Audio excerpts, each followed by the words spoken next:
आपलं तारण आपल्याला पापापासून मुक्त. काय यावं लागलं त्याला? सुरुवात कुठून झाली?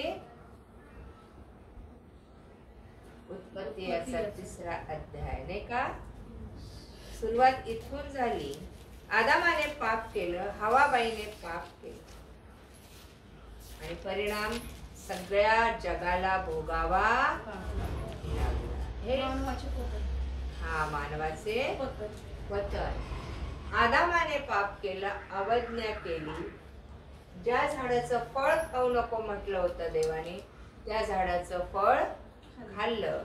आणि आज आपण किती पाप करतो की हे तू करू नकोस असं म्हटलं तरी आपण ती गोष्ट करतो. तू द्वेष करू नको म्हटलं तरी द्वेष करतो. तू भांडू नको म्हटलं तरी भांडतो. शिव्या देऊ नको म्हटलं तरी आम्ही देतो. कोणाची उणी दोणी काढू नको म्हटलं तरी आमच्या तोंडाचा पट्टा काही शांत बसत. आम्ही आदामापेक्षा खूप मोठे आहोत का? महान आहोत का? प्रेशियस आहोत का? आदाम तर त्याने हाताने बनव. आमेन. Praise God. आम्ही तर त्याची वंशावळ, नाही का? आम्ही पुढे चालत पिढ्याने पिढ्या आलो असे. आणि त्याने पाप केलं म्हणून पिढ्याने पिढ्या पाप आमच्यापर्यंत आलं. तीच गोष्ट आज आहे की आज जर आईवडिलांनी पाप केलं तर पिढ्याने पिढ्या ते पाप चालतं. आपण असं म्हणतो ना, ह्यांच्या घराण्यात कोणाला डायबिटीस आहे का? डॉक्टर विचारतात तुमच्या आईवडिलांना, आजी आजोबाला. मग ते तुम्हाला का? ह्यांच्या घराण्यात कोणी रागिष्ट आहे का? हा आज्यासारखा आहे, ही आत्यासारखी आहे, ही आईसारखी भांडखोर आहे. काय येतं आमच्याकडे वारसाने? शाप. जसे शाप येतात तसे आशीर्वाद पण. शाप येता का? आदामाकडून आपल्याकडे शाप आहे, येते लक्षात. पण तो शाप मोडायला, त्या पापापासून सुटका करायला उत्पत्तीच्या 3ऱ्या अध्यायात येशू आदामाला म्हणत नाही, परमेश्वर आदामाला म्हणत नाही, हवेला म्हणत नाही, पण ज्याने त्यांना भुलवलं त्याला म्हणतो, त्याच्याशी बोलतो. आदामाला म्हणतो तू हे काय केलंस? हवेला म्हटलं तू काय केलंस? पण सर्पाला विचारलं का तू काय केलंस? आणि देवाला माहित आहे सर्पाने केलं. सर्प कारणीभूत ठरला त्या गोष्टीला, लोकांना पापात पाडायला. आणि जो कारणीभूत ठरतो ना लोकांना पापात पाडायला, फूट पाडायला, पाप करायला लावायला, आपण बघा नकळत ह्याचं त्याला सांगून त्याचं मन कलुषित करू, है ना? किंवा एखाद्याबद्दल अरे इतके दिवस माझ्याशी चांगला बोलला, आता बघ कसा वागतो, जरा तो थोडासा वेगळा वागायला लागला की संशय येतो, हा पण माझ्या विरोधात. आपलंच मन आपण काय करतो? कलुषित करतो, नाही का? म्हणजे पापात पडतो की नाही आपण तरी, किंवा इतरांना तरी पाडतो. आणि इतरांना पापात पाडणारा फार महादोषी आहे. येशूने इतरांचं पाप काढून घेतलं, पण सर्पाने इतरांना पापात टाकलं. असं म्हटलेलं तो खूप धूर्त होता, नाही का? चतुर होता. आणि त्याचं चातुर्य कुठं कामी आलं? का बरं त्याने ही गोष्ट केली असेल? का हवाबाईला फसवलं असेल त्या सर्पाने? काय कारण? आणि कोण होतं त्या सर्पामध्ये? एदेन बागेत होती का अशी कुठली दुसरी तिसरी व्यक्ती होती का जी त्या सर्पाच्या द्वारे काम करून घेणारी होती? होती का? आदाम, हवा, प्राणी, सर्प आणि परमेश्वर, म्हणजे यांच्यात कधी भांडणं नव्हते. प्राणी होते तरी कधी त्यांनी चाल केली नाही आदाम हवेवर, अटॅक्स नाही केलेले. मग सगळ्या प्रकारचे प्राणी होते तिथे, सिंह असतील, हत्ती असतील, वाघ असतील, सगळ्या प्रकारचे प्राणी.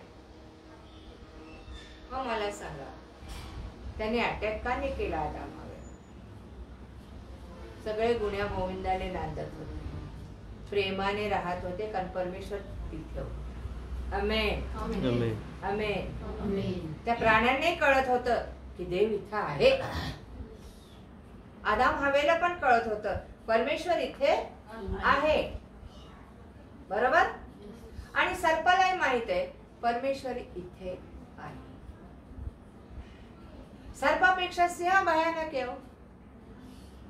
सर्पाला ठेचून तरी मारता येतं, सिंहाकडून आपण पळून जातो, वाघाकडून पळून जातो, कुठलाही असा कोल्हा लांडगा आला तरी आपण पळून जाऊ. बरोबर की जाऊ दे, कशाला त्याला मारायचं, आपणच आपला जीव वाचून निघून जाऊ. दगड बिगड फेकून त्याला लांब पळून लावू आपण.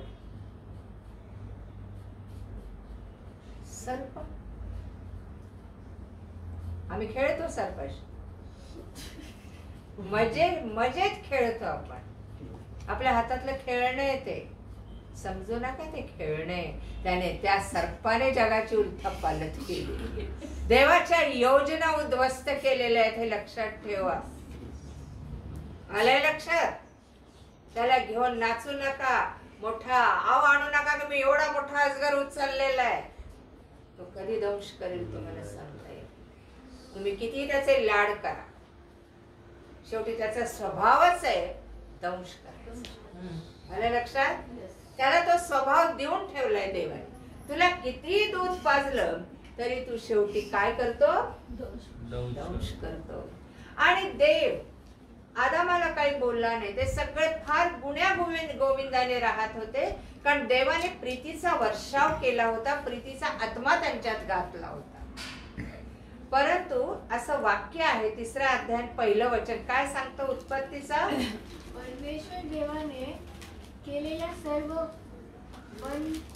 वनचरात सर्प फार धूर्त होता. सर्प कसा होता? धूर्त मीन्स चलाक. तो स्त्रीला म्हणाला, तुम्ही बागेतल्या कोणत्याही झाडाचे फळ खाऊ नये असे देवाने तुम्हाला सांगितले, हे खरे काय? काय सांगितलं? तो खूप चलाक होता. धूर्त म्हणजे काय? चालक. धचा मा करणारे. कोणी केला होता तुम्हाला माहितीये का धचा मा? नारायणरावाला धरून द्या. हा धरा धरा मारा केलं. ध काढलं आणि तिथं मा टाकलं. एका बाई चुलतीने नारायण पेशव्यांच्या काळामध्ये म्हणतात ना, दचा मा का केला? हो शिवाजी सांगा ना. दचा मा का करणारे लोक आहेत. तिथं धरा लिहिलं होतं त्या कागदावर, पण बाईंनी ते ध फोडायला सांगून तिथं मा करा, मारा, मारून टाकला. फतवा निघाला आणि नारायणरावाला काय केलं? म्हणून धचा माग करू नका म्हणतात. थोड्याच मोठं असं काही करू नका. जे लिहिले तेच होऊ द्या, जे ठरले तेच होऊ द्या. पण या सर्पाने परमेश्वराची योजना उद्ध्वस्त केली. येते लक्षात? येते लक्षात? आणि म्हणून परमेश्वर सर्पाशी बोलला. आदामाला एवढंच म्हटलं, तुला सांगितलं होतं त्या झाडाचं फळ तू खाल्लंस का? तो काय बोलला? तो बोलला का हो मी पाप केले? नाही बोलला, नाही का? आणि जी स्त्री तू मला दिली होती तिने मला ते फळ खायला दिलं. आज्ञा दिली होती कोणाला? फळ खाऊ नको. हवाबाई होती का त्यावेळेस? आदामाचं काम होतं हवाबाईला सांगायचं, राखण कर, कोणालाही तिथं जाऊ देऊ नकोस, एकाही प्राण्याला त्या झाडाकडे जाऊ देऊ नकोस, ना तुझ्या बायकोला, ना प्राण्यांना, ना कोणाला. पण सर्प पण गेला आणि हवाबाई पण गेली. मग हा किती गाफील राहिला? तुम्हाला मला आज्ञा मिळाल्या.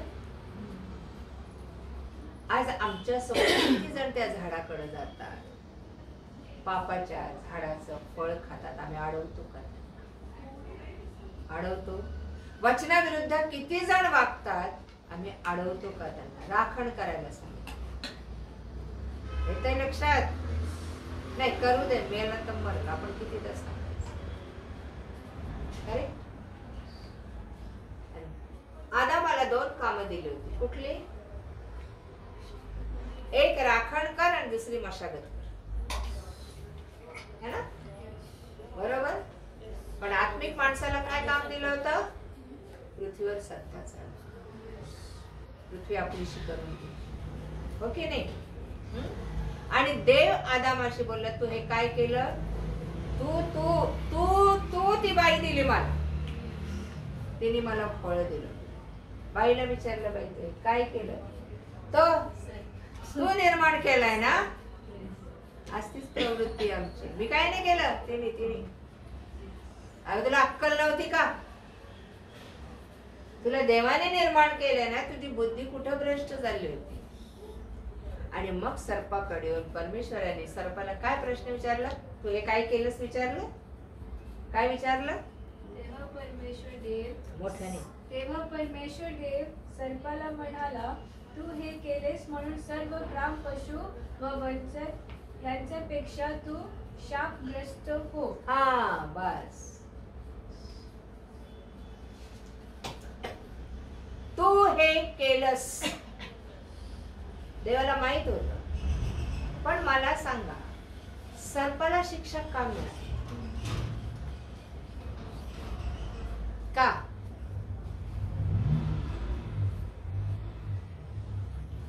त्यांनी भुलवलं. सैतान त्याच्यामध्ये येऊन इतका या एदेन बागेत सैतानाचा उल्लेख आहे. कुठे आहे त्याचा उल्लेख? यहेजकेलाचा 28वा अध्याय आणि 12 किंवा 13 वचन.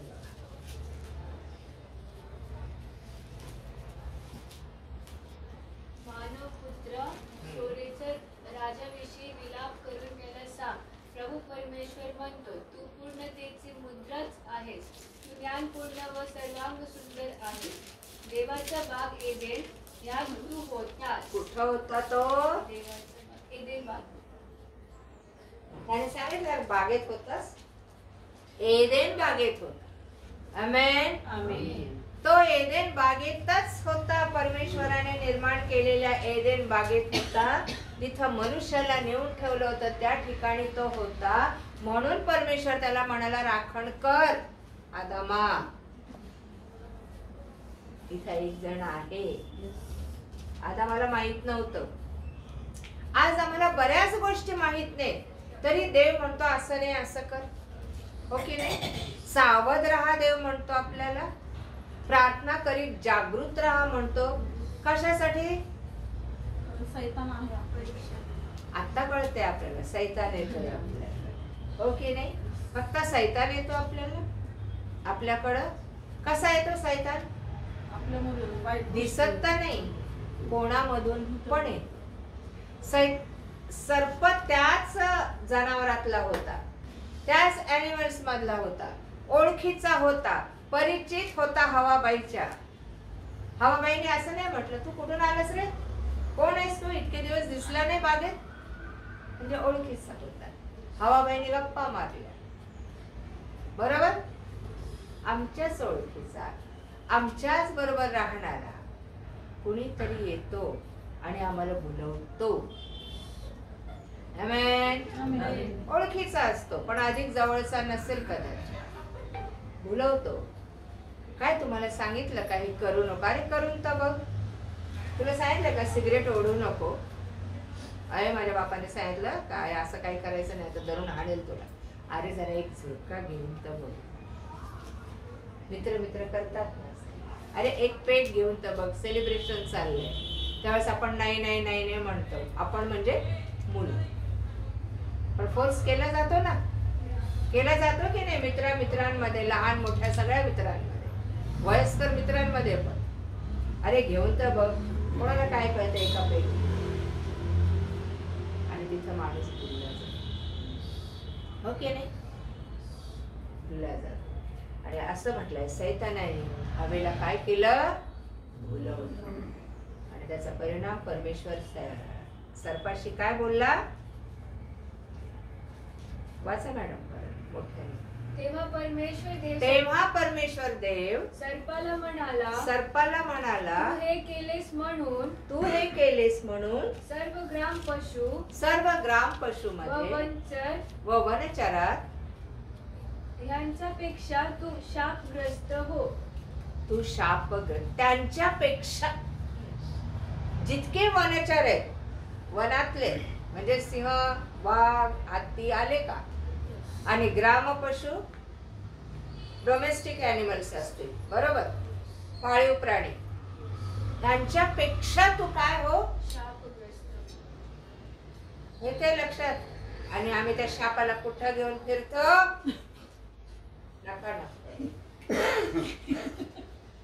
हो संकेत बाबा, नका ना, कुठेतरी मग गोळे येतात पायाला, कुठेतरी तो प्रॉब्लेम करतो नाही का, येते. आणि त्याला पुढचं वाक्य काय बोलला परमेश्वर, तू पोटाने चालशील आणि आयुष्यभर माती खाशील. आयुष्यभर काय खाशील, माती. आता मला सांगा, तो पोटाने चालशील म्हणजे आधी तो कसा चालत असेल, पायाने. हा, त्याला हात पाय होते, तो काय झाडावर नाही जाऊन बसला, आपल्याला पिक्चर मध्ये किंवा फोटो मध्ये दाखवतात झाडावर सळसळ सळसळ नाही जाऊन बसला, तो चालत चालत बोलत होता. का नाही जात त्या झाडाकडे, का नाही खायचं त्या झाडाचं फळ. मग तिने सांगितलं परमेश्वराने असं असं सांगितलं. अरे चल, फळ खाऊन कोणी मरतं का, म्हणजे कोणाला खोटं ठरवलं त्यांनी. अरे तुम्ही फळ खाल्लं तरी जिवंत राहिला नाही, म्हणतो तुम्ही खास मारा, तर मरणार बिरणार काही नाही. आणि खरी गोष्ट होती, ते काय मेले नाही, जिवंतच राहिले. पण आत्मिक आशीर्वाद, आत्मिक जीवन त्यांचं फार वाया, जे सैतानाला पाहिजे. हे करण्याचं कारण काय त्याचं, कारण देवाने लुसिफराला स्वर्गातून ढकलून दिलं, तुझी लिडरशिप गेली आणि तुझ्यापेक्षा एक चांगला मी लिडरशिप साठी तयार केला, तो म्हणजे तुम्ही आणि मी, तो म्हणजे आदाम. आमेन. तू आमचा सगळ्यांचा मोठा होणार का, देवाने माझ्या जागी तुला निवडले का, माझा गौरव करण्यासाठी परमेश्वर म्हणतो मी मातीपासून मनुष्य निर्माण करेन. आमेन. आमेन. परमेश्वराने निर्माण केलं. आदामाला तर बहकवणं त्याला कठीण गेलं. बायका लवकर बहकतात. रस्त्यावरनं चालला साडीवाला तर बोलवून घेते, ये रे बघू दे ना, साड्या घ्यायच्या नसल्या तरी आम्हाला बोलते.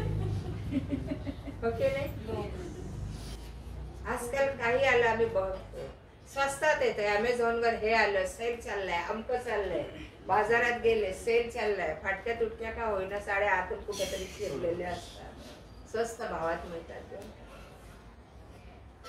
भुलवणं आलं लक्षात. हवा बाईला हाताशी धरली. आदाम कुठं होतं,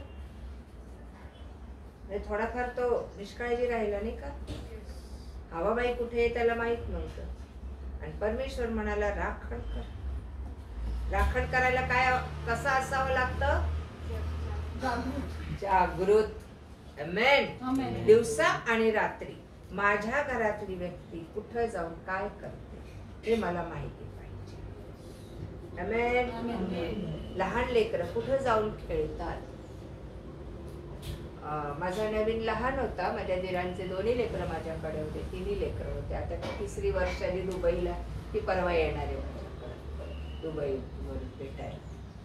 तर हे तिन्ही लेकरं माझ्याकडून, त्यातला नवीन जो होता 2 नंबरचा, हे जे घर आहे गोडबोलेचं शेजारचं, त्याच्या पलीकडे बांधकाम चाललं होतं, तिथे खेळायला गेला. मी त्याला बोलले होते तिकडे त्या पडके अजून बांधकाम नाही ना, तिथं जाऊन खेळू नको. नाही माहित माझ्या तोंडातून हे गेले शब्द. माझी नजर त्याच्यावर, तो दिवसभर दुपारी गेला आणि संध्याकाळी 7च्या सुमाराला खेळून वगैरे आल्यानंतर आणि ताप गेला. म्हटलं तर तुला जाऊ नको, का गेलीस. तर म्हणजे असंच खेळायला गेलो, पण मी तिथं भ्यालो म्हण. असं 12 1 वर्षाचा. त्याला कळलं, तो घाबरला, खूप ताप आला. येऊन मी प्रार्थना केली, कास्ट आउट केलं ते, आणि मग दुसऱ्या दिवशी त्याच्या आईकडे मी त्याला पाठवून दिलं, कारण इथं दवाखान्याची त्यावेळेस सोय नव्हती जवळपास. मग हे घेऊन गेले त्याला पुण्याला. त्याच्या आईला सांगितलं त्याला दवाखान्यात घेऊन जा. तुमची मुलं कुठं जातात तुम्हाला माहित पाहिजे, है ना? काय तुम्हाला राखणदार नेमलेले आई बापाने, आणि आईबाप तुमची विचारपूस करतात म्हणून तुम्हाला राग येण्याचं कारण ते चांगल्यासाठी विचारपूस करतात, कारण देवाची आज्ञा आहे. आमेन. माझं कुटुंब एडेन बाग आहे, आणि मला ह्या घराची, या कुटुंबाची मशागत करायची. ह्या माझ्यातले तर काढायचेच ढेकळ पाप सगळे, पण काटे कुसळ्याच्या रूपात जे पाप माझ्या कुटुंबाच्या लोकांमध्ये आहेत ते पण मला काढायचे, त्याची मला मशागत करायची. येते लक्षात? नुसतं माझं तारण झालं तिचं होईल तेव्हा होईल, प्रयत्न तर करा. बी पेरा, कधी ते फळासील सांगता येत नाही, झाड अंकुरित होईल सांगता नाही येत. समजलं का? माझं कुटुंब एदेन बाग आहे. या एदेन बागेत परमेश्वर आहे, मी आहे, माझा पती आहे, माझे लेकरं आहेत. येते लक्षात? आणि मला आनंद होता एक गोष्ट सांगायला की मी देवाचं वचन, मुलाचे लेकर असो, मुलीचे लेकर असो, आणखी माझ्या भावा बहिणीचे लेकर, मी प्रत्येकाला असं बसून बसून देवाचं वचन सांगायचं. सोडलं नाही, अजूनही सोड. आमेन. आणि ह्या फळाच्या झाडाचा उल्लेख मी करतेच की देवाने आपल्याला हे करू नको सांगितलं होतं, ते आपण रोज मरतो ते फळ खाऊन, आपण रोज मरतो ते फळ खाऊन, है ना? सो ह्या सरकारला देवाने सांगितलं, तू पोटाने आणि काय खाशील? माती खाशील. साप मातीत खातो का साहेब? मातीत राहतो. खातो का? देवाने मातीत राहशील नाही म्हटलेलं. माती खाशील. दूध पितो का? मग काय देतात? लठ्ठा पट्टा असा शंट सुदृढ निरोगी होऊन लोकांवर अटॅक करायला. दूध का घेऊन जाता मग? आणि घेऊन जात होता की नाही नागपंचमीला? नाही का तुम्ही बुद्ध? सर्प देव म्हणून त्याची पूजा करत होता ना, त्याला दूध देणं. पण देव म्हणतो त्याला चांगले फळं दिले होते खायला, दिले होते की नाही?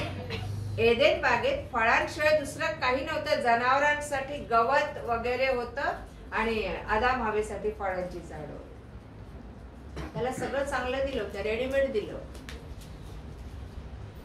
मग देव का म्हणाला पोटाने चालशील आणि माती खाशील? शाप दिला. आणि याचं कारण काय? देवाने निर्माण केलेल्या मनुष्याला त्याने पाडलं सर्पाने. सर्प होता का त्याला कारणीभूत? मग कोणाला दोष द्या? सैतानाला का सर्पाला? बोला, तुम्ही दोष कोणाला द्या? का सर्पाला? त्याला त्याने शिरू दिलं स्वतः. हीच मोठी गोष्ट आहे.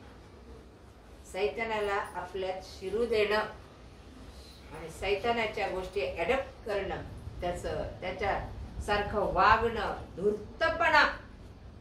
तो वाईट नाही वागला, त्याने हाणामाऱ्या नाही केल्या का? हाणामाऱ्या शिवीगाळी केली का? मग काय केलं? देवाच्या विरुद्ध वागायला लावलं, देवाची आज्ञा मोडायला लावलं, देवाला खोटं ठरवलं. तुम्ही मरणार नाही, तुम्ही जिवंतच राहाल. आणि ते जिवंतच होते. पण येशू काय म्हणाला? खास परमेश्वर काय म्हणाला? फळ खाशील तर खास मरशील. म्हणजे देवापासून जो दूर जातो तो खास मरतो, हे लक्षात ठेवा. आज पण त्याला सोडून उधाळा पुत्र बापाला सोडून गेला, मरणाच्या अवस्थेत आला, दारिद्र्यात आला, सगळं त्याच्याकडून निघून गेलं आणि मग बाबाची आठवण आली, अरे माझ्या पित्याच्या देवापासून दूर जाणं हे मरणाकडे, मृत्यूकडे, नरकाकडे जाणे. आणि सैतानाला माहित होतं, लुसिफराला माहित होतं, माझी जागा गेली, माझं पद गेलं, जे सिंहासन मला पाहिजे होतं ते या माणसाला मिळालं. आणि देव म्हणतो तू माझा वारीस आहेस, जर माझ्या आज्ञा पाळल्या तर तू माझा वारीस आहेस. आमेन. आमेन. आणि वारीस पद गेलं ना लुसिफरचं, बरोबर, एका लोभामुळे की मी ह्याच्यावर माझं सिंहासन स्थापेन, स्टेटस, प्रतिष्ठा, मोठेपणा, अधिकार. आमेन. आणि त्याला कळलं की आता हा माणूस देवासमान बनणार. देव जसा आहे तसं देवाने माणसाला बनवलं. आणि तो काय म्हणतो तिसऱ्या वचनात 3:3-4 मध्ये, 3:4 मध्ये, पण बागेच्या मध्यभागी असलेल्या झाडाच्या फळाविषयी देवाने सांगितले आहे की ते खाऊ नका, त्याला स्पर्शही करू नका, कराल तर मराल. देवाने असं सांगितलं, स्पर्श करू नका. पुढचं वचन, सर्प स्त्रीला म्हणाला, तुम्ही खरोखर मरणार नाही. तुम्ही खरोखर मरणार नाही. नाही, तुझा देह मरणार नाही रे बाबा, कशाला तू काळजी करतोस.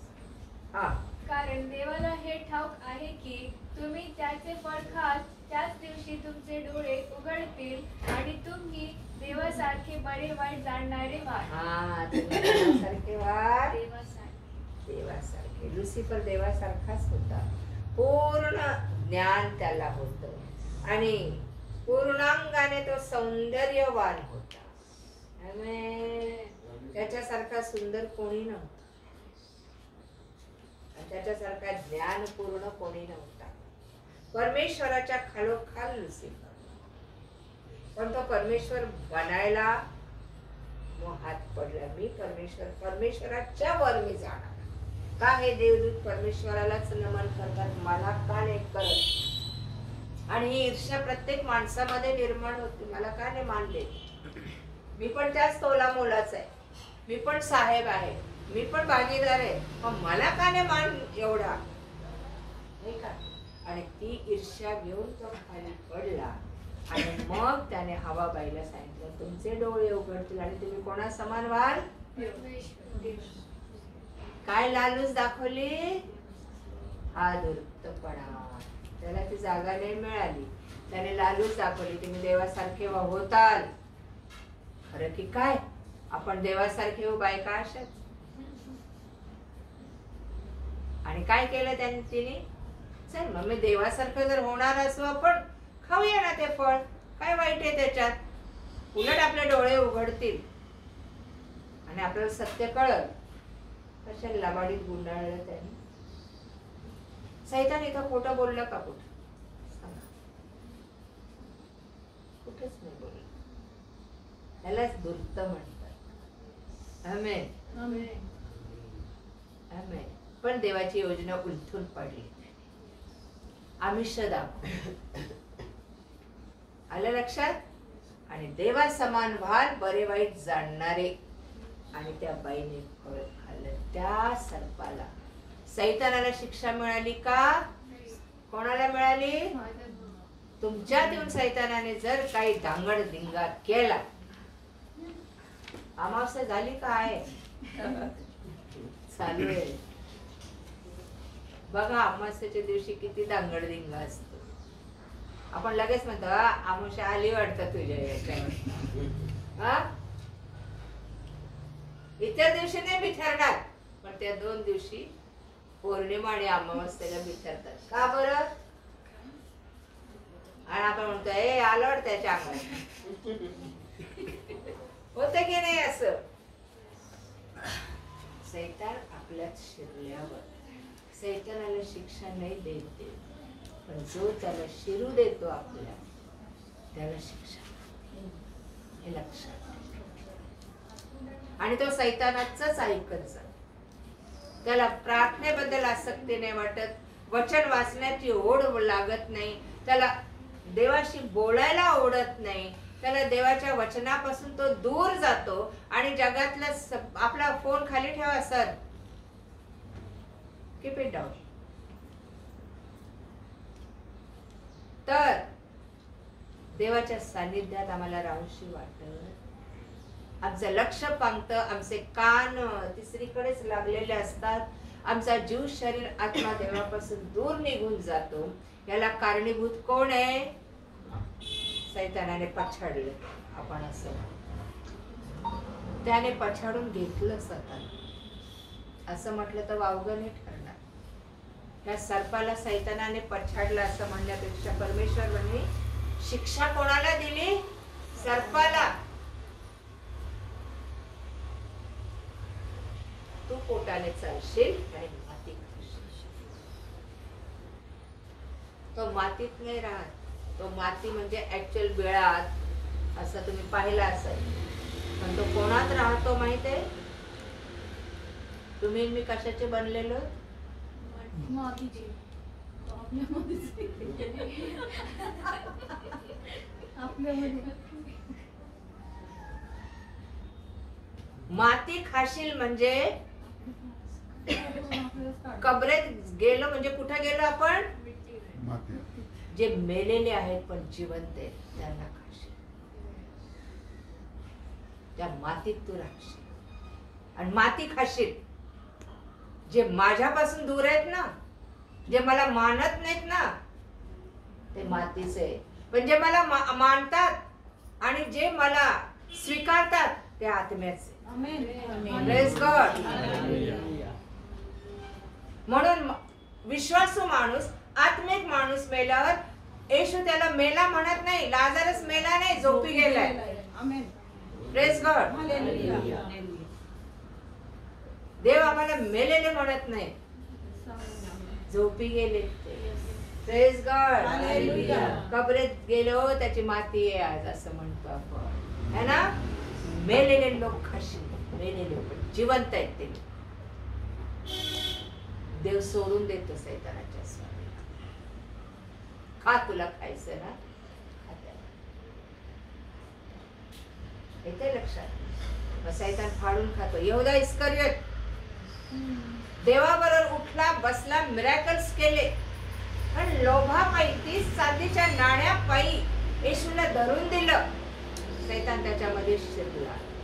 आमेन. तो लोभ त्याच्यात आला आणि सैतानाचं राज्य त्याच्यामध्ये आलं. तो जगला का? काय केलं त्याने? सुसाईड केलं. हनन्यान सफीरा जमीन एवढ्यालाच विकली का रे? पेत्रस विचारतो. हो, एवढ्यालाच विकली. खोटं बोलला. लबाडी आली. कोणाची लबाडी आहे? सैतानाची. धार्मिक लोक, विश्वासू लोक एकत्र राहत होते ते शिष्य, आणि एक लबाडी त्यांच्यात आली.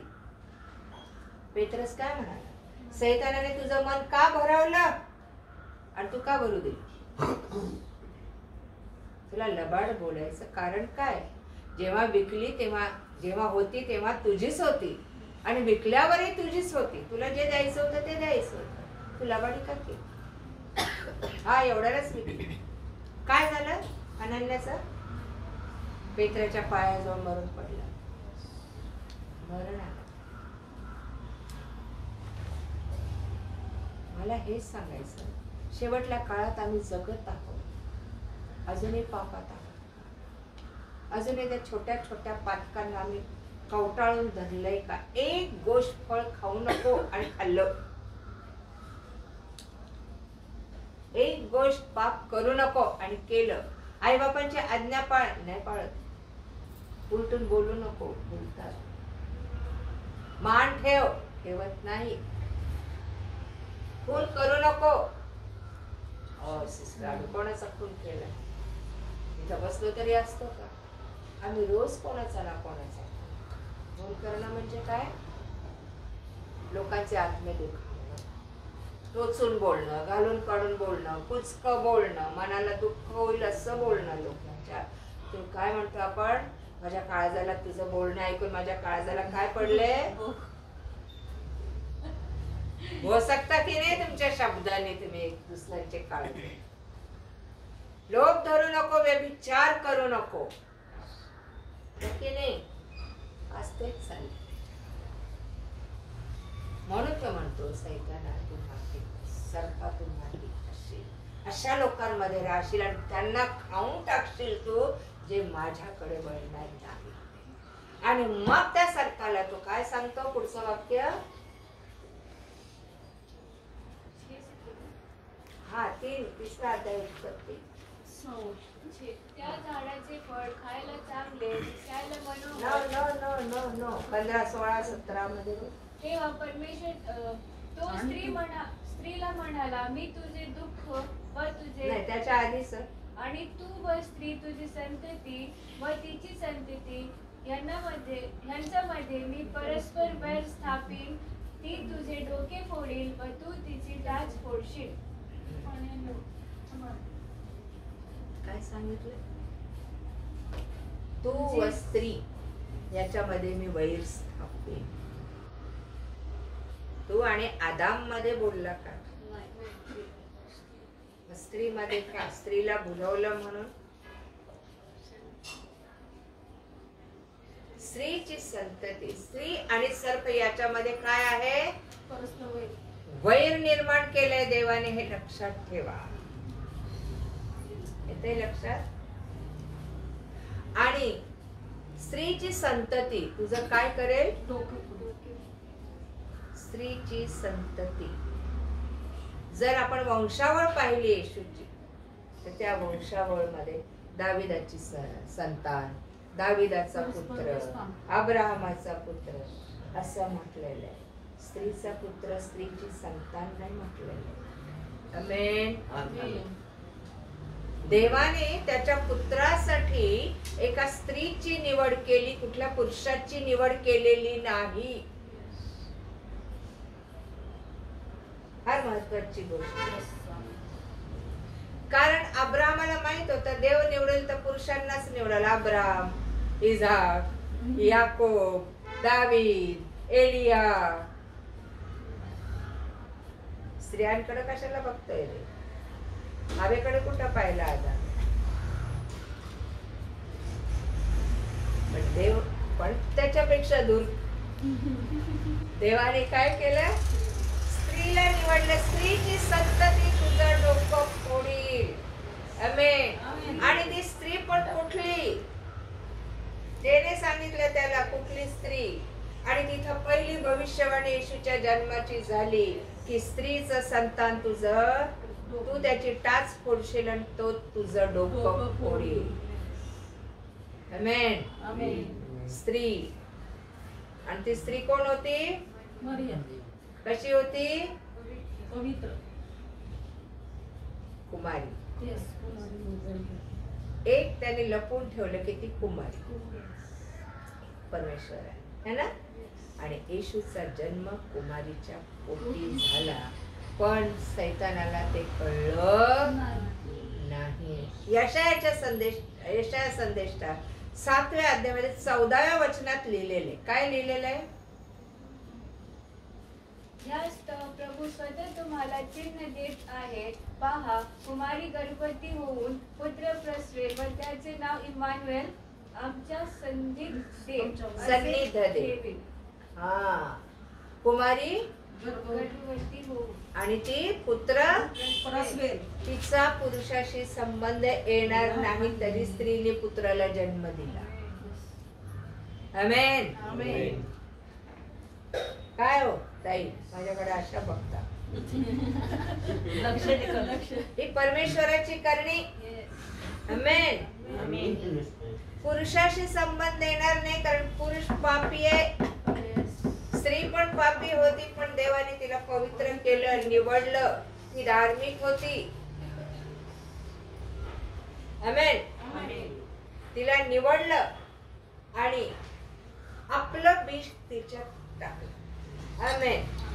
पवित्र आत्म्याने छाया केली तिच्या. पुढे कशात लिहिलंय आपल्याला? लूक वर्तमान मला वाटतं 2रा अध्याय बघा बरं.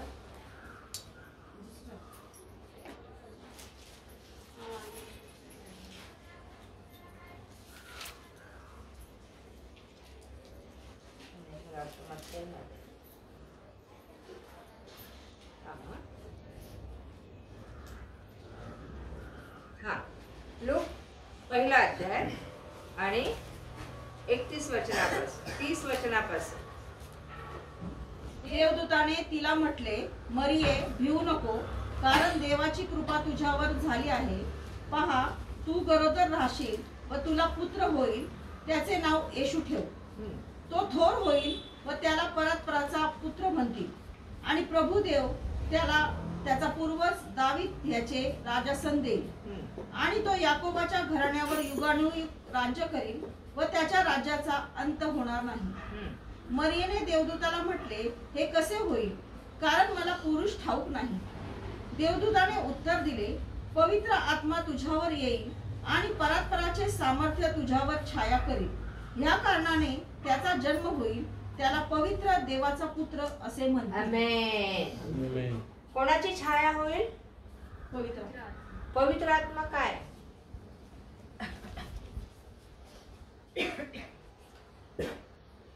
पवित्र आत्मा काय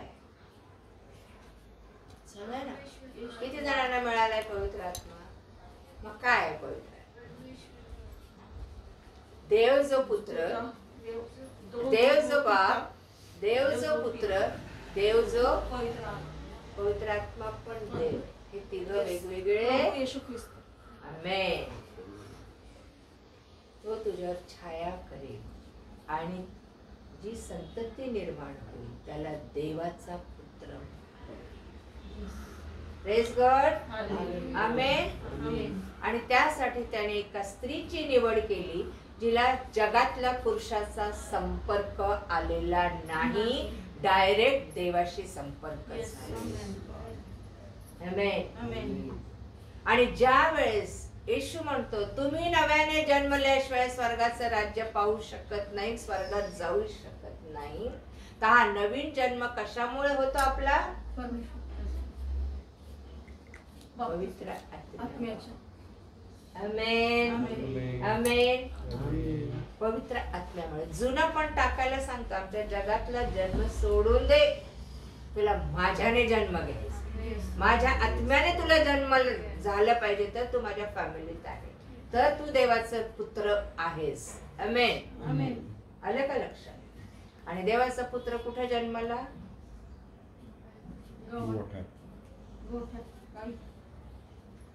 गाईच्या गोठ्याचा उल्लेख आहे का? नाही, काढा. हो सर, मग गोठा बघून आला का यरूशलेम? हो. गोठा दाखवला. जिथं जन्मलं ते ठिकाण काय होतं? ते गोठ्यासारखंच होतं. छोट्याशा भिंती पडलेल्या जुन्या.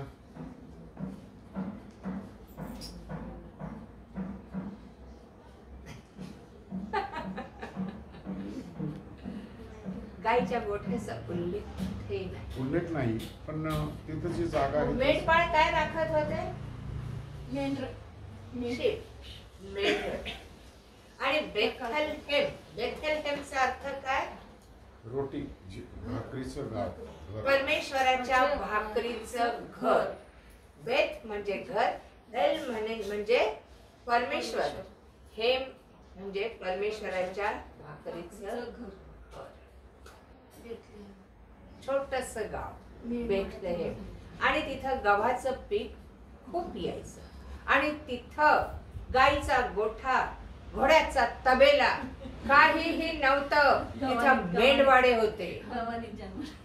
तिथं धनगर मेंढरच राखायचे. एक लक्षात ठेवा. आमेन. आमेन. आणि त्या मेंढवाड्यात तो जन्मला. तिथं जागा नव्हती. सगळे हॉटेल, सगळ्या खानावळी भरून गेल्या, घरं भरून गेले. आणि एका माणसाच्या मेंढवाड्यात तिथे जागा होती. गाईचा गोठा नव्हता. गव्हाणी म्हणून गाईचा गोठा म्हणतो. मेंढरांना पण खायला गवतच होतं. आमेन. बघा लिंक कुठून कशी लागली. आणि तो देवाचा कोकरा म्हणून जन्माला, कोकरा म्हणून बदला गेला. आणि कोकरा म्हणून प्रगटीकरणात आले. जीवनाच्या पुस्तकाची गुंडाळी तोच उघडला. Praise God. Hallelujah. Hallelujah. Hallelujah. त्या गवतावर त्याला झोपवलं गेलं आणि तिथं जे कपडे पडले होते मेंढरांचं रक्त ते झाले बाळण की ते धुवायचे, पुसायचे त्याने. त्या कपड्यात तो गुंडाळला गेला, मेंढरांच्याच कपड्यात तो गुंडाळला. तो जन्मालाच मेंढरू म्हणून, तो जन्मालाच कोकरू म्हणून. आमेन. Praise God. तो कुठल्याही गायीच्या गोठ्यात जन्माला नसता. कुठलेही लोक गायींना सांभाळत बसलेले तिथं दिसत नाहीत आपल्याला. ते मेंढवाडीच होते. आमेन. तो मेंढरांचंच उदाहरण देतो. माझी मेंढर माझी वाणी ऐकतात. मी उत्तम मेंढपाळ आहे, मी उत्तम गुराखी आहे असं म्हणत नाही. मी उत्तम धनगर आहे असंही म्हणत नाही. मी उत्तम मेंढपाळ आहे. Praise God. परमेश्वराच्या मर्जीसाला त्याला ठेचावं म्हणून त्याने मेंढरू बनवलं, कोकरू बनवलं. Praise God. कारण त्याची नियुक्ती वधस्तंभावर होती. तो कोकरा म्हणून बदला गेला. आमेन. येतंय का लक्षात? जन्माला पण तो त्या मेंढवाड्यातच, कारण तिथं मेंढर होते. आमेन. गव्हाणी, इंग्लिश मध्ये ट्रान्सलेशन काय आहे गव्हाणीचं? मेंजर ना. मेंजर. पण खऱ्या अर्थाने तिथे त्या लोकांना मेंढरांना जे गवत टाकत होते, जो पाला टाकत होते, त्याची गव्हाणी. येस. कदाचित ट्रान्सलेशन मध्ये काहीतरी थोडासा बदल केलेला आहे. सांगण्याचा तो जन्मला मरण्यासाठी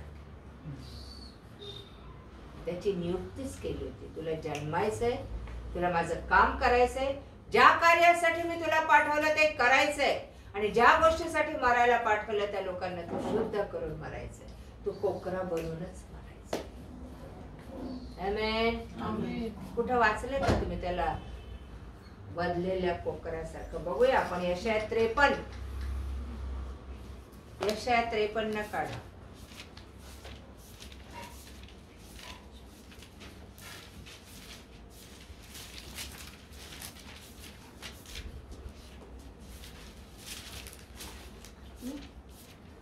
एक मिनिट. 7वं वचन. त्याचे हाल केले तरी ते त्याने सोशिले, आपले तोंड सुद्धा उघडले नाही. वधावयास नेत असलेल्या कोकराप्रमाणे, लवकर कातरण्यापुढे गप्प राहणाऱ्या मेंढरांप्रमाणे तो गप्प राहिला. त्याने आपले तोंड उघडले नाही. कोणासारखा? कोकरासारखा. प्रतिकार नाही केला. कोकराला समजत नाही, आंबा का मेंढरांना समजत नाही कुठं नेत आहेत. आपला ट्रक भरू कत्तल खाण्यात नेते, खाटी खाण्यात नेते, त्यांना कळत पण नाही. बिचारे गप असतात, गप मरतात आणि लोकांची भूक भागवतात. बरोबर. खाणारा किती चवीने खातो, त्याच्याशिवाय त्याला जगताच येत नाही. मेंढराचं मांस खाल्ल्याशिवाय, कोकराचं मांस खाल्ल्याशिवाय. सो वधावयास नेत असलेल्या कोकराप्रमाणे तो गप्प राहिला. येशू जन्मला, किती आनंद करतो किती. पण तो का जन्मला? मला पापातून सुटका देण्यासाठी. तर त्याचा जन्म मी कसा साजरा करते? माझ्या पापातून मी सुटका करून घेते का? मी जुनीच आहे. त्याने तर त्याचं अर्पण दिलं, केलं. मी काय केलं? मी जुनीच आहे का? मी जुन्याच पापात असेल तर त्याचं जन्मन पण व्यर्थ केलंय आणि त्याचं मरण पण, आपण त्याचं बलिदान पण व्यर्थ केलंय आपल्यासाठी. येतंय लक्षात? तो कोकरा म्हणूनच जन्मला. एदेन बागेत असं म्हटलेलं आहे, आदाम हवेने पाप केल्यानंतर त्यांना कुठली वस्त्र घालण्यात आली? बघा बरं, 3ऱ्या अध्यायात आणि 6-7 वचनात. त्या झाडाचे फळ खायला चांगले, दिसायला मनोहर आणि शहाणे करायला इष्ट आहे असे त्या स्त्रीला दिसून आले. तेव्हा तिने त्याचे फळ काढून खाल्ले आणि आपल्या बरोबर आपल्या पतीलाही ते दिले व त्याने ते खाल्ले. तेव्हा त्या उभयतांचे डोळे उघडले आणि आपण नग्न आहोत असे त्यांना कळून आले. तेव्हा त्यांनी अंजिराची पाने शिवून आपणासाठी कटिवेष्टने केली. हा, त्यांनी कशाचे वस्त्र केली? आमची वस्त्र कसली आहेत? काही दिवसांनी फाटून जातात. तारणाची वस्त्र फाटत नाही. Praise God, hallelujah. इथं दिले त्यांनी अंजिराच्या झाडांची पाने आपल्याला शिवून आपल्यासाठी कटिवेष्टने केली. बरोबर. परंतु 21 वचन काय सांगतं? परमेश्वराने आदाम व त्या स्त्री यांच्यासाठी चर्मवस्त्रे करून त्यांना घातली. चर्मवस्त्रे फाटतात का हो? नाही. काय हो सर? चर्मवस्त्रे. चर्म म्हणजे काय? कातड. चामड्याची वस्त्र घातली. चामडं आलं कुठून? जनावर. कोकऱ्याचं चामडं. त्यांनी दुसरं कुठलंही वस्त्र आपल्याला देव आम्हाला दुसरं कुठलंही वस्त्र नेसवणार नाही. तो येशू पृथ्वीच्या आदामासाठी पाप केलं तेव्हाही बदला गेला, आणि ज्यावेळेस नवीन करारात आम्ही पापी होतो तेव्हाही तो बदला गेला. आमेन, आमेन, आमेन. चर्म वस्त्र घातले. मेंढरू कापून, कोकरू कापून त्याची वस्त्र घातली. कारण अंजिराची पानं कशी होती? तकलादू होती. वाळले की गेले. किती वेळ टिकणार पानं? झाडाची पानं किती टिकणार? आमच्या जगातल्या वस्त्रांनी आम्ही नाश पावतो, पण आमच्या तारणाच्या वस्त्रांनी आम्हाला सार्वकालिक जीवन. आणि तेच जीवन द्यायला तो आला. ते आज जर मला कळलं, माझा येशू त्या गव्हाणे, त्या मेढवाड्यात जन्मला, त्यांनी खडतर प्रवास केला आयुष्याचा. त्याने कधी महालाची मागणी केली नाही ना, गाड्या घोड्यांची डिमांड केली नाही. तो पायी गावोगावी फिरत होता आणि त्याने पित्याचं काम पूर्ण केलं. ज्या कामासाठी आला होता ते काम पूर्ण करून वधस्तंभावर कोकऱ्यासारखा मेला, पवित्र राहिला. त्याच्या रक्ताच्या द्वारे आज आपण शुद्ध. आमेन. हा पुनरुत्थानाचा नाही, हा त्याच्या जन्माचा संदेश आहे. त्याचं येणं का झालं? आणि एदेन बागेत जे कुटुंब मोडलं होतं, आदाम, हवा आणि परमेश्वराचं, त्याने परत त्याचा समेट ख्रिस्ताद्वारे परमेश्वराशी आमचा समेट करून दिला. आमेन, आमेन. कसा समेट केला? आता तुम्ही देवाचे पुत्र आहात. जो देवामध्ये राहतो तो देवाचा पुत्र. आमेन. आमेन. जो जगामध्ये राहतो तो कोणाचा? आज आम्हाला शेवटच्या काळात ठरवायचं आम्ही कोणाचे पुत्र आहोत. त्या देवाच्या पुत्राला मी स्वीकारले का? यशाया 9 आणि 6 मध्ये काय म्हटलेलं आहे? यशायाचा ग्रंथ 9वा अध्याय 6 मध्ये. कारण आमच्यासाठी बाळ जन्मला आहे, आम्हाला पुत्र दिला आहे. आम्हाला काय दिलाय? पुत्र. हा, त्याच्या खांद्यावर सत्तर आहे. त्याला अद्भुत मंत्री, समर्थ देव, सनातन पिता, शांतीचा अधिपती म्हणतील. 7वर. त्याच्या सत्ता वृद्धीला व शांतीला अंत नसणार. त्याच्या सत्ता वृद्धीला आणि शांतीला काय नसणार? अंत. सगळं जग अशांत झालंय, पण देवाचे लोक शांत होणार. Praise God. हालेलुया. तो दाविदाच्या सिंहासनावर बसून त्याचे साम्राज्य चालवेल आणि तेथून पुढे ते सर्व काळ न्यायाने व नीतिमत्तेने दृढ व स्थिर करेल. सेनाधीश परमेश्वराचा आवेश हे सिद्धीस नेईल. तो सत्ता गाजवल, तो दाविदाच्या सिंहासनावर बसेल, म्हणजे तो राजा होऊन येईल. आमेन. बरोबर. काय म्हटलेलं आहे? अद्भुत मंत्री, समर्थ देव, सनातन पिता आणि शांतीचा अधिपती त्याला म्हणतील.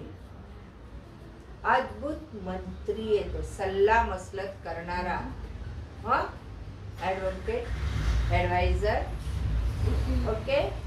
समर्थ तो काय असेल? तो पुत्र काय असेल? पॉवरफुल गॉड है ना, लॉर्ड. देव असेल तो देव, नुसता पुत्र नाही, तो सनातन पिता, सदा सर्व काळचा पिता असेल. आणि तो शांतीचा अधिपती. कशाचा अधिपती? शांतीचा. आम्ही निरनिळ्या राज्यावर अधिपती नेमले. एक अधिपतीची सिरियल पण लागते, ती पण बघतो आम्ही, नाही का? शिकवेन तुला धडा, त्याच्यामध्ये एक अधिपती. सो शांतीचा अधिपती. ओके नाही? 9व्या अध्यायाचं हेडिंग काय आहे? शांतीच्या राजाचा जन्म व त्याची कारकीर्द. कोणाच्या राजाचा? शांतीचा. शांतीचा राजा असतो का कधी? अशांतीचा राजा आहे. शांतीचा राजा, तुमचा माझा राजा शांतीचा आहे.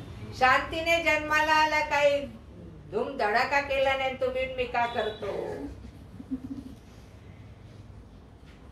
आमेन. जन्म त्याचा, केक कोण खात?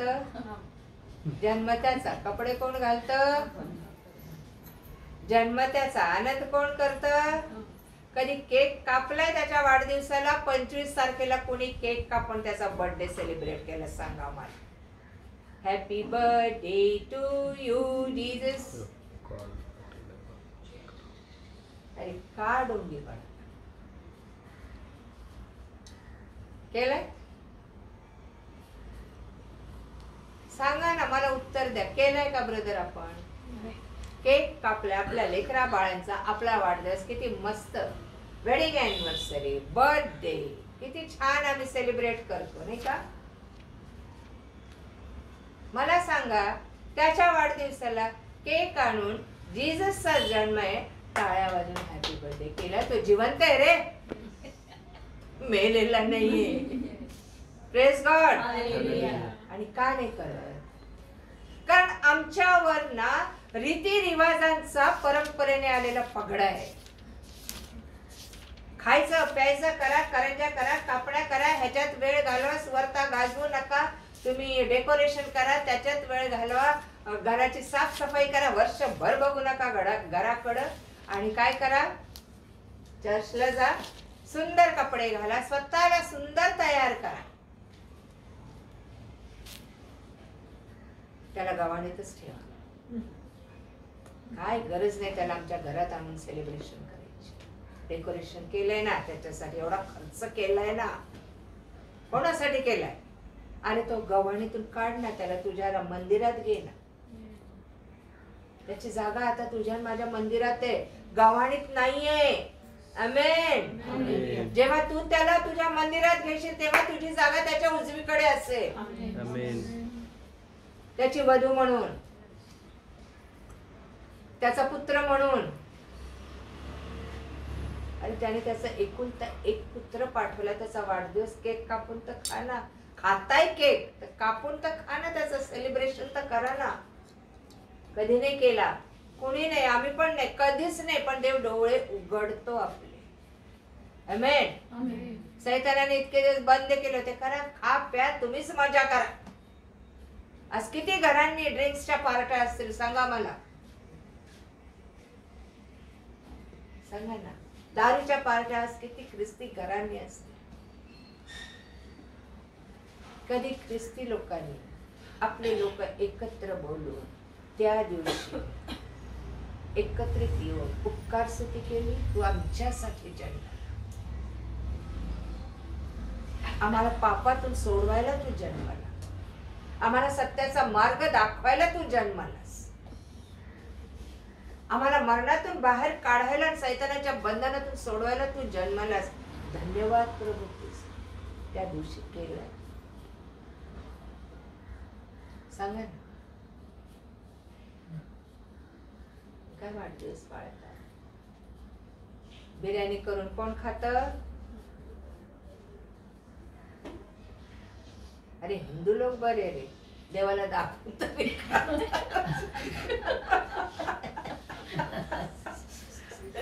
देवा पुढे ठेवतात. आणि नंतर घेऊन खातात. आम्ही तेही करत नाही. हा? बोलला ना काय वाईट, बरं आहे, बरोबर आहे की नाही? एवढं खायचं करतील देवाला, म्हणतील हे देवा तुला आधी समर्पित आणि मग घेऊन खातील. नका का खाईना तो दगड. आमचा देव जिवंत आहे रे, आणि जिवंत आहे. त्याला तुमची बिर्याणी नाही खायची, तुमचा फराळ नाही खायचा, त्याला तुम्हाला खायचंय. आम्हाला खायचंय. जशी वचनाची जीवनाची भाकर त्याने आम्हाला खायला दिली, तसं आम्हाला मागितलं तू माझा आहेस, मला खायचं, माझ्यामध्ये राहा.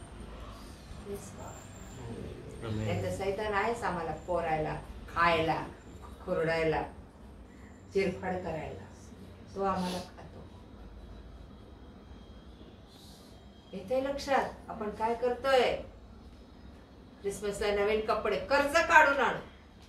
बघा तुम्ही ख्रिस्ती लोक काय होतात, गरीबातला गरीब ख्रिसमस साजरा करतो. का हो सर? का माझ्या देवाचा सण आहे. देव पाऊल म्हणतो सण वार महिने दिवस कसे पाळता तुम्ही? आजचा दिवस तुमचा सेलिब्रेशनचा आहे का तुम्ही नवीन होताय आजच्या दिवशी? आमेन. तुम्ही प्रभू मध्ये येताय, नवीन जन्म घेताय, स्वर्गाचं राज्य मिळवताय, पश्चाताप करून बदलाव आणताय तुमच्यामध्ये. तो सेलिब्रेशन. मला ख्रिस्त मिळाला, तो सेलिब्रेशनचा दिवस. आमेन. मला स्वर्गाचं राज्य मिळालं, सैतानापासून सुटका झाली, तो सेलिब्रेशनचा दिवस. नाही, आम्हाला रीती रिवाज पाळलेच पाहिजे. तर लोक म्हणतील आज क्रिसमस नाही का हो? आपल्याकडे गेल्या वर्षी कार्यक्रम उशिरा सुरू केला, आज जसा केला शेजाऱ्याच्या मुलांनी विचारलं यावेळेस क्रिसमस नाही. लोकांच्या समोर क्रिसमस म्हणजे काय? लोकांच्या समोर सॅन्टा क्लॉज हा क्रिसमस आहे हा? का तर तो काहीतरी दिला आम्हाला, गिफ्ट आणेल. आणि सगळ्यात मोठी गिफ्ट त्याने तुम्हाला दिली, आमच्यासाठी बाळ जन्मला आणि आम्हाला पुत्र दिलाय. दिलाय तुम्हाला पुत्र, तो स्वीकारला की नाही माहित नाही. तो देवाचा पुत्र माझ्या, त्यांना आम्ही सॅन्टा क्लॉज बनवून त्याला नाचवतो आणि लहान मुलाच्या मनावर तो पगडाय की तो मला गिफ्ट देईल. पण त्या लेकराला पण देवाने आधीच पुत्र म्हणून गिफ्ट दिलेलं आहे आपल्या लेकरा बाळांना. का आम्ही ढोंगीपणाने सेलिब्रेशन करायचं? का करायचं? Praise God. हालेलुया. देवाच्या राज्यात नाटकीपणा काही नाही, ढोंगीपणा काही नाही. देवाचं राज्य सत्याचं राज्य. Praise God. हालेलुया. सत्याने सेलिब्रेट. चर्चला जायचं, चर्चला जा, देवाचा धन्यवाद करा, सगळ्यांना भेटा. पण चर्च मंदिर धुताना लोकांना धन्य वाटतं. एक ब्रदर मला म्हणाले क्रिसमसला ते क्राइस्ट चर्च ते धूत होते फरशी सगळे फुलपीठ, मला किती धन्य वाटतं, मी देवाचं फुलफुल धुतोय. मनातल्या फुलपीठाचं काय? तुमच्या अंतःकरणात जे देवाचं फुलपीठ आहे त्याचं काय? ते कधी धुणार? देव विचारणार आहे क्रिसमसला तू ते का नाही धुतलंस? देव म्हणाल माझं जे वसतिस्थान तू स्वतःला का नाही धुतलंस? माझं रक्त दिलं होतं मी तुला धुवायला, तू का नाही धुतलंस? तू का नाही पश्चाताप केलास?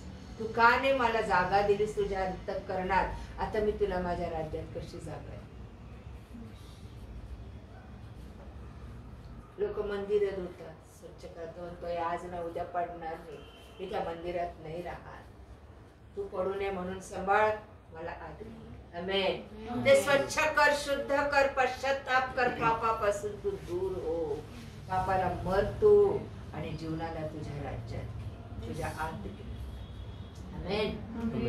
म्हणजे तू सर्व काळ जिवंत राहशील. मी तुझ्या हात आहे तर तू सर्व काळ जिवंत. Praise God. हालेलुया. त्याने आम्हाला बाळ दिला, पुत्र दिला. कशाला दिला? सांगा ना. म्हणून मी तुम्हाला नेहमी सांगते की मी करंजा आणि डोनट करत असताना परमेश्वर माझ्याशी बोलला, उठ, तुला हे करायला नाही सांगितलं, गेली तुला माझी सेवा कर. तेव्हापासून मला कंटाळाच आहे. माझ्या मनातूनच उतरलं. तरी साहेब म्हणायचे, ए बाई, पिठी साखर आण, मैदा आण, रवा आण, लेकरांसाठी काहीतरी बनव. ठीक आहे, मी त्यांची आज्ञा पाळायचे. घरगुती लेकरांसाठी काय करणं भाग होतं. आपल्या लेकरांनी दुसऱ्यांकडे का बघावं, लेकरं लहान लहान होते त्यावेळेस. पण बाकीच्या उलाढायला काही कधी डेकोरेशनला हात नाही लावला, कधी रंगरंगोटीला हात नाही लावला. माझ्या देवाची स्वर्ता. काल सुद्धा मी हेच सांगितलं. तो म्हणतो, मी तुम्हाला सांगतो ते का नाही करत, तुम्ही मला प्रभुजी प्रभुजी म्हणता. आणि मी 24वा अध्याय आणि तो घेतला विश्वासू आणि बुद्धिमान दासाचा, की मी येईल त्यावेळेस माझा दास काय करताना मला आढळला पाहिजे. आम्ही ख्रिसमस मध्ये रमलेलो पाहिजे, आम्ही ईस्टर मध्ये रमलेलो पाहिजे, आम्ही आमच्या एन्जॉयमेंट मध्ये रमलेलो पाहिजे का त्याची वाट पाहत आम्ही त्याच्या वचनाचा मानना, त्याच्या वचनाची भाकर लोकांना देत त्याला आढळलं पाहिजे. तो म्हणतो, असा माणूस धन्य, त्याला मी माझ्या सर्वस्वावर देईन. आमेन. आणि जो असं करणार नाही त्याला ठाऊक नसलेल्या दिवशी मी येईल आणि छाटून टाकेन आणि रडणं आणि दात खाणं त्याचा वाटा मी त्याला देईन. त्याच्यामध्ये मी त्याला आम्हाला कसं राहायला सांगितलं. आज एक एक माणूस मोलवाने देवास, एक एक आत्मा, त्याची जबाबदारी तुमच्यावर माझ्यावर. आमेन. आमेन. आमेन. आणि वचन तर सांगायचंच, कपडा लत्ता खाणं पिणं गोर गरिबांना द्यायचंच. ख्रिस्ताची शांती पण त्यांना द्यायची, ख्रिस्ताची प्रीती पण त्यांना द्यायची. आमेन. हे काम आम्हाला या दिवसांमध्ये नाही, रोज करायचंय. ख्रिसमसलाच नुसतं विधवांना साड्या नाही द्यायच्या, ख्रिसमसलाच नुसतं फराळ नाही द्यायचा. तुम्ही रोज त्यांच्यासाठी काही ना काही. Praise God. तुम्ही प्रतिफळाला चुकणार नाही, कधीच चुकणार नाही. कारण तो माझ्या एका लहानापैकी एकाला थंडगार पाण्याचा प्यायला दिला तरी तुझ्या प्रतिफळाला तू चुकणार नाही. आमेन. तुला मी आशीर्वाद देईनच देईन, तुझ्या घरात मी समृद्धी देईनच देईन, तुझ्या घरात मी आनंद देईनच देईन. कारण दुसऱ्यांचा आत्मा तू शांत केला तर तुझ्या आत्म्याला पण शांत. Praise God.